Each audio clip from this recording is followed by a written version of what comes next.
People don't get addicted to what they understand. They get addicted to what leaves them questioning, second-guessing, and coming back for more. This is the essence of human attraction and obsession. It thrives on uncertainty, on the unknown. You might think that being available, being present at all times, makes people love you more. In reality, it doesn't. It makes you predictable, and predictability kills desire. When you're always there, always replying, always revealing, you diminish the mystery that fuels obsession.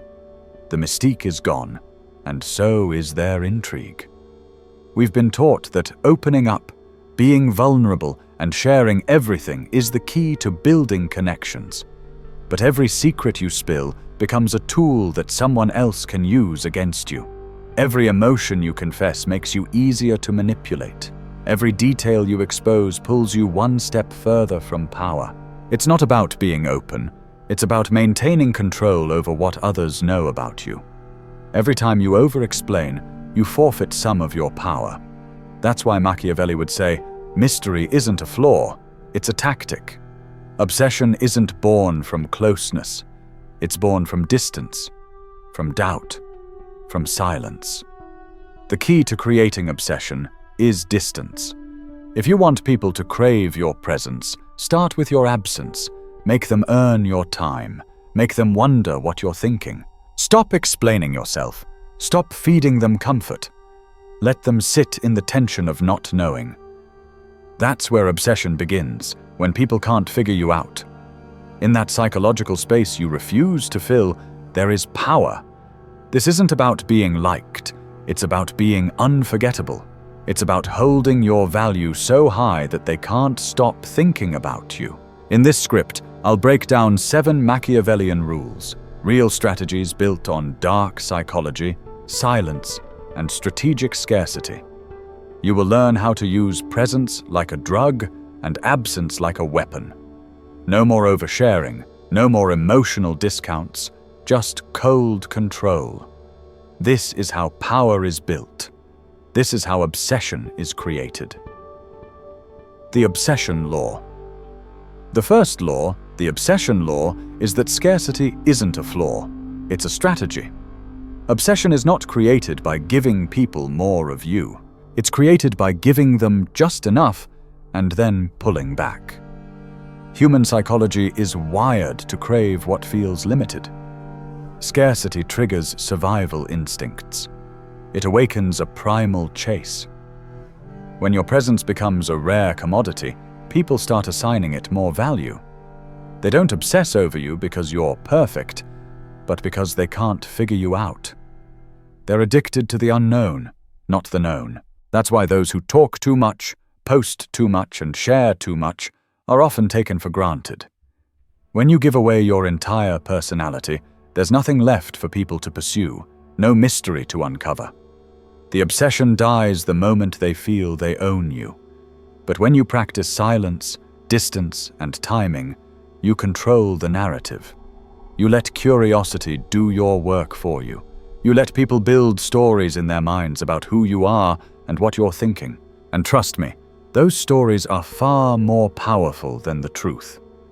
Machiavelli would call this psychological positioning. He believed power lies in what you withhold, not what you give. If you want respect, don't beg for it.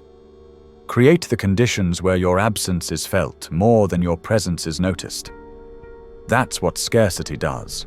It makes people uncomfortable. It keeps them emotionally unstable. They start checking their phones. They wonder why you've gone quiet. And the silence, the tension, becomes obsession. Not because you chased them, but because you trained them to chase you. Understand this. If you're always accessible, you become disposable. If they never have to wonder where you went, they'll never feel the need to hold on to you. The people who hold the most power in life are the ones who can walk away without announcing it. No drama, no explanation, just disappearance.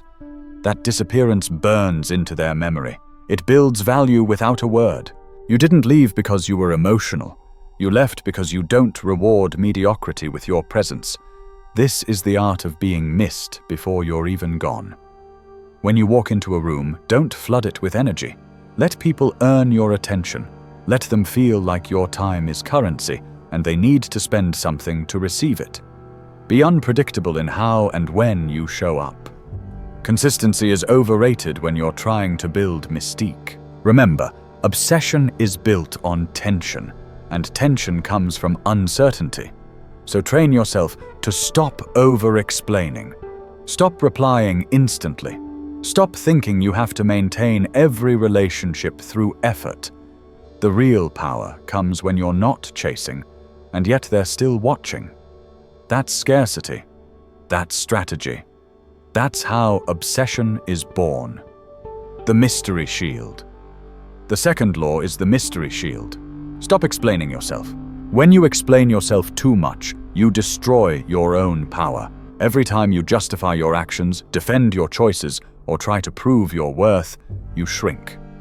You hand your control over to the listener, and the more they understand your logic, the less they respect your decisions. That's the paradox. People don't admire clarity in others. They admire conviction. You don't need to explain moves that were made with purpose. You just make them, and then you let the silence do the rest. Machiavelli knew this better than anyone. He wrote that a leader should never reveal the full reasons behind his actions. Why? Because explanation invites interpretation, and interpretation invites challenge. But when you say little and act decisively, people are forced to accept your presence on your terms. They begin to fear the unknown within you. That fear becomes caution, and that caution becomes control. You're not obligated to answer every question. You're not required to justify your silence, your distance, or your ambition.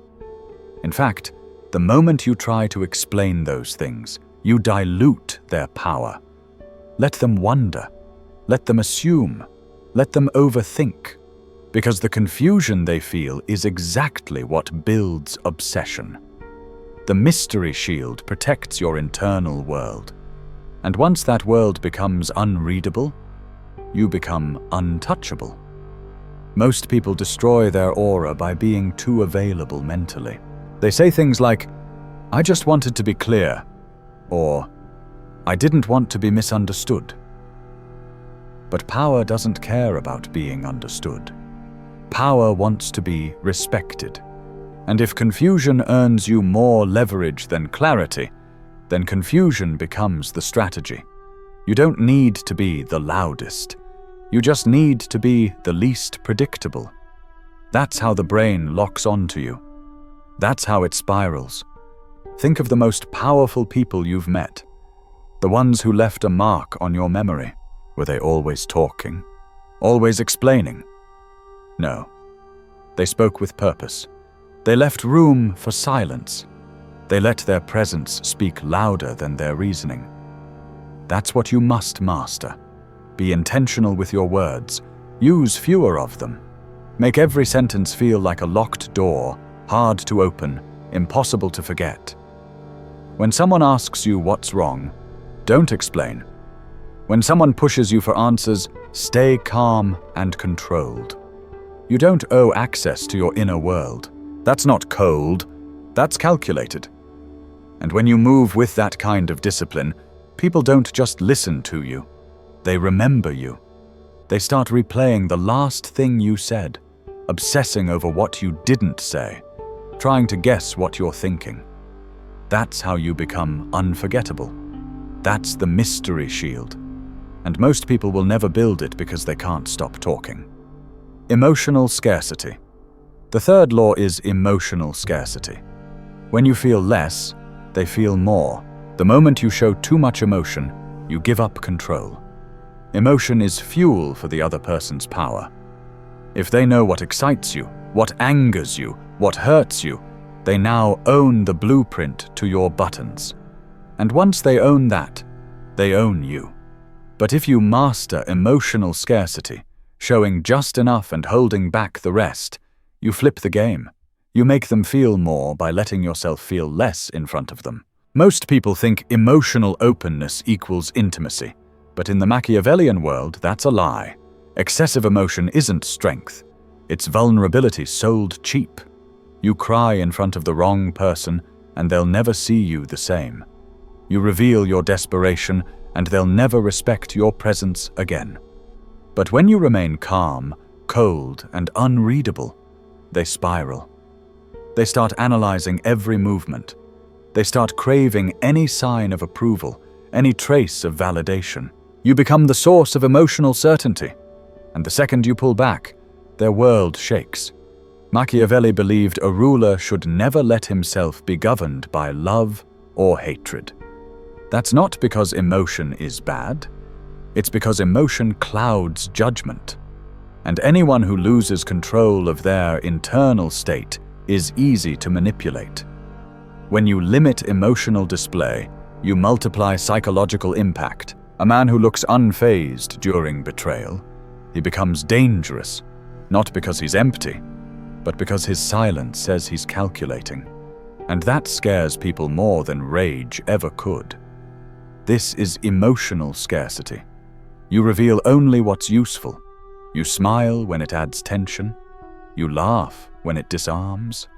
You go quiet when they expect a reaction.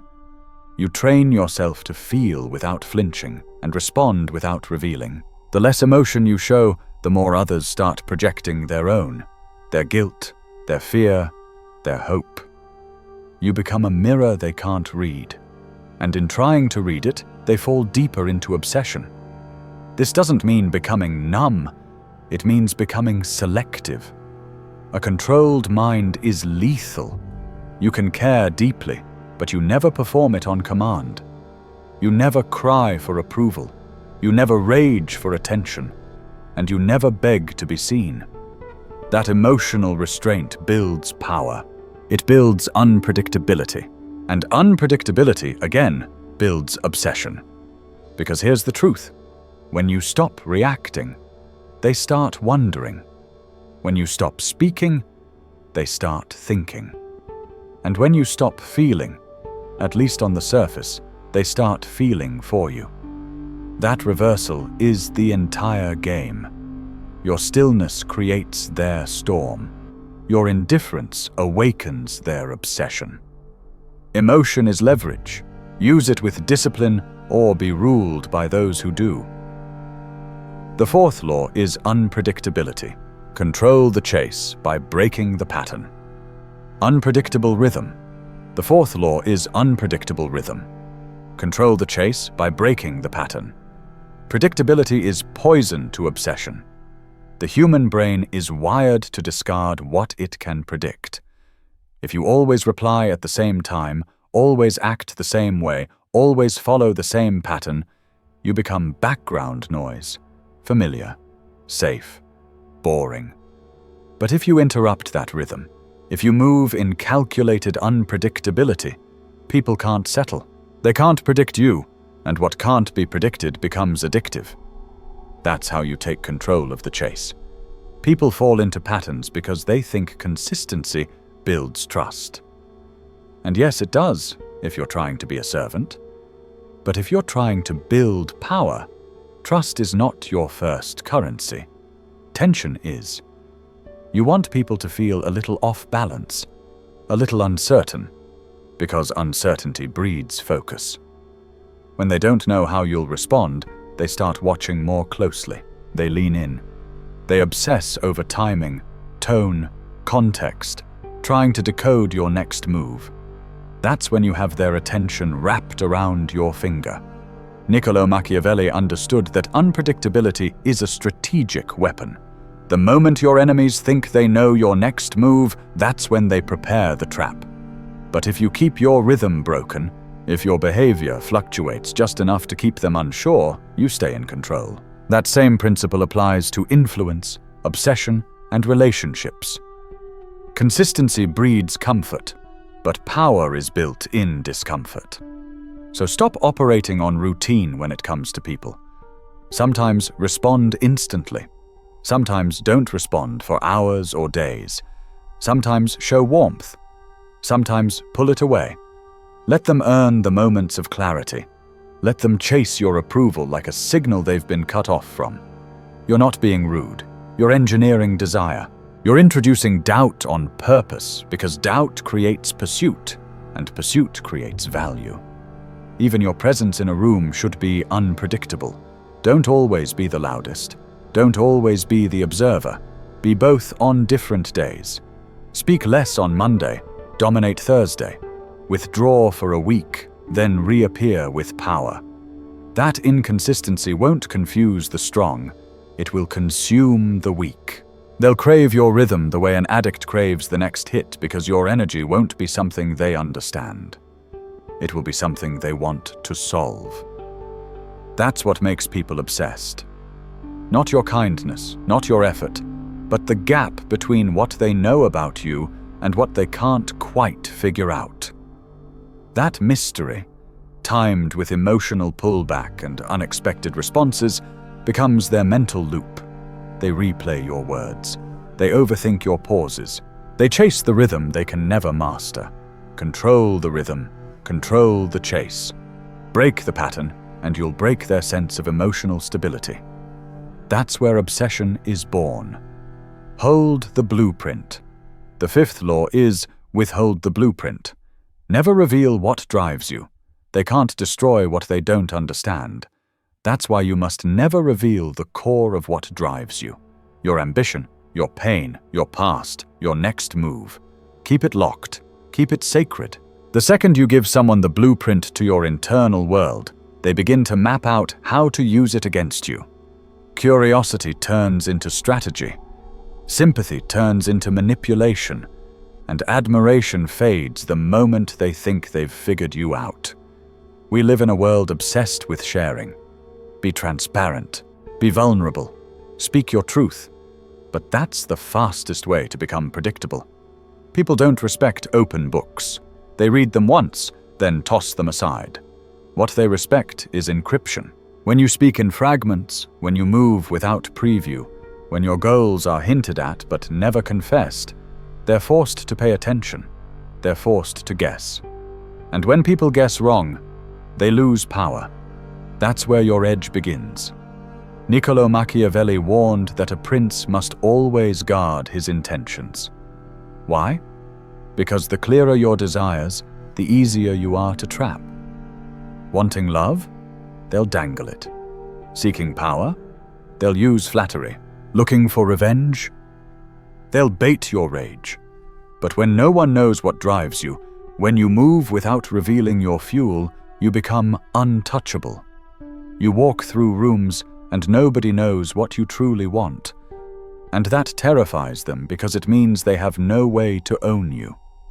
Your motivations should be like a locked vault. Let them see the results, never the reason. Let them witness your moves, never the motive.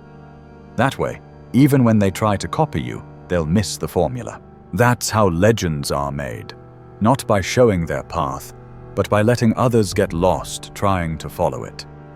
Don't explain your goals. Don't reveal your traumas.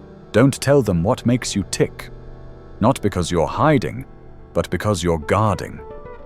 Power doesn't bleed out in confessions. It bleeds out in silence. The moment you become easy to read, you become easy to replace. And the most dangerous kind of power is the one they can't decode. Remember, the blueprint is your soul map. It's not for public consumption. You can love deeply. You can fight for something big. You can carry pain so dark it built your whole identity. But you do it behind a curtain. You show the world your control, your precision, your discipline, not the source of your fire. That fire must remain private because once they touch it, they'll either steal it or try to extinguish it. Let them wonder what drives you. Let them ask each other. Let them obsess over the question, but never answer it. Never hand them the key. They don't get to read your blueprint. They only get to witness what it builds. That's how you become unforgettable. Conclusion. If this message resonated with you, it's because you're ready to stop being predictable and start becoming powerful. To stop giving away everything about yourself in an attempt to connect, and instead, Hold on to your control. By mastering the art of strategic absence, mystery, emotional scarcity, and unpredictability, you'll learn how to position yourself in a way that people crave your presence while fearing your absence. You won't need to chase anyone. They will chase you. And as they do, they'll build an obsession with you that they can never quite understand, making you unforgettable. Remember, this isn't about being liked. This is about holding your value so high that people can't help but think about you. You become a puzzle they can never solve. That's how obsession is created. That's how power is built. Not through effort, but through calculated presence and strategic silence.